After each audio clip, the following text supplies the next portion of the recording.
Hello दोस्तों।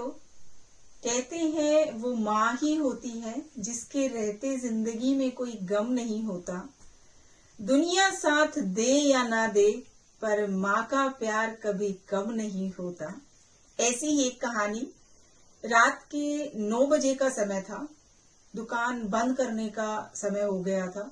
एक लड़का एक जूतों की दुकान में आता है। गांव का रहने वाला था, पर दिख रहा था मानो बहुत तेज हो। उसका बोलने का लहजा गांव वालों की तरह था, लेकिन ठहरा हुआ सा लग रहा था। मतलब मैच्योर और समझदार लग रहा था। उम्र उसकी कोई रही होगी कुछ 22-23 साल की। जूते के दुकानदार की जो पहली नजर थी उसके जूतों पर ही जाती है। उसके पैरों में लेदर के शूज थे, सही से पॉलिश किए हुए थे। दुकानदार ने कहा, क्या सेवा करूं? लड़का बोला, मेरी माँ के लिए चप्पल चाहिए, लेकिन वो होनी चाहिए बहुत टिकाऊ। दुकानदार बोले कि वो साथ में आई हैं क्या? उनके पैरों का माप कैसे लूं? तो लड़के ने अपना बटुआ बाहर निकाला। 4 बार जो है फोल्ड किया हुआ एक कागज का टुकड़ा उसने निकाला, जिससे पेन से आउटलाइन बनाई हुई थी उसने दोनों पैरों की। वो लड़का बोला, क्या नाप बताऊं साहब? मेरी माँ ने जिंदगी बीत गई, पैरों में कभी चप्पल नहीं पहनी। माँ मेरी मजदूर है, मेहनत कर करके मुझे पढ़ाया लिखाया, और पढ़ाई के बाद अब मेरी नौकरी लगी है। आज मेरी पहली तनख्वाह मुझे मिली है। दिवाली पर घर जा रहा हूं तो सोचा माँ के लिए क्या लेकर जाऊं। तो मन में आया कि पहली तनख्वाह है और माँ के लिए चप्पल लूं, उससे बेहतर कोई और जो है गिफ्ट माँ के लिए हो ही नहीं सकता। दुकानदार ने अच्छी टिकाऊ चप्पल दिखाई, जिसकी कीमत कुछ 800 रुपए के करीब थी। तो उसने पूछा लड़के से कि ये चलेंगी क्या? जो लड़का था उसने कीमत के लिए कहा कि हाँ हाँ चलेंगी। दुकानदार ने उससे सहज ही पूछ लिया, कितनी तनख्वाह है तुम्हारी? अभी तो 12,000 है, रहना खाना मिलाकर 7-8 हजार खर्च हो जाएंगे, और यहाँ पर और 3,000 जो है माँ के लिए लेकर जाऊंगा। अरे, फिर 800 रुपए कहीं ज्यादा तो नहीं है चप्पलों के लिए? तो बात को बीच में ही उसने काटते हुए लड़के ने जो है बोला, नहीं नहीं कुछ नहीं होता, आप चप्पलें पैक कर दो।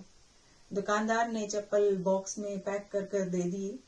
लड़के ने पैसे दिए और खुशी खुशी दुकान से बाहर निकला।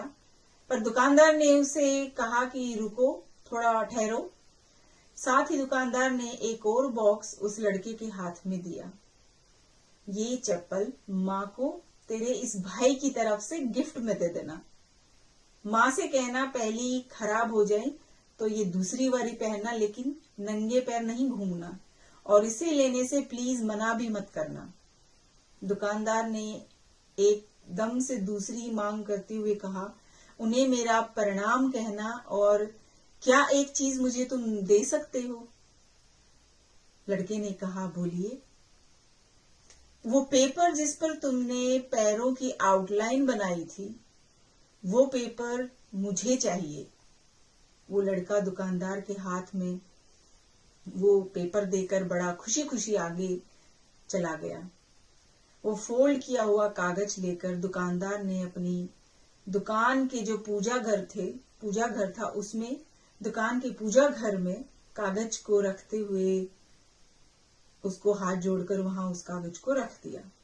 अब दुकानदार के बच्चों ने वो सब करते हुए उसको देखा, और उन्होंने जो है फिर पूछ लिया कि ये क्या है पापा? दुकानदार ने लंबी सांस लेकर अपने बच्चों से कहा, ये लक्ष्मी जी के पग लिए हैं बेटा। एक सच्चे भक्त ने उसे बनाया है, इससे धंधे में बहुत बरकत होगी। इसलिए कहते हैं दोस्तों, माँ तो इस संसार में साक्षात परमात्मा है। बस हमारी देखने की दृष्टि और मन का जो सोच है वो श्रद्धापूर्ण होना चाहिए। और जिस दिन सबकी ऐसी निगाहें और ऐसी सोच हो जाएगी, उस दिन शायद दुनिया के सारे वृद्धाश्रम बंद हो जाएंगे। दोस्तों, माँ से बढ़कर कोई तीर्थ स्थान नहीं, और माँ से बढ़कर कोई परमात्मा और भगवान नहीं। तो दोस्तों, मुस्कुराना, शुक्राना और किसी का दिल न दुखाना। बहुत जल्द फिर से मुलाकात होगी एक नई कहानी के साथ। तब तक के लिए आप सब अपना ख्याल रखिएगा।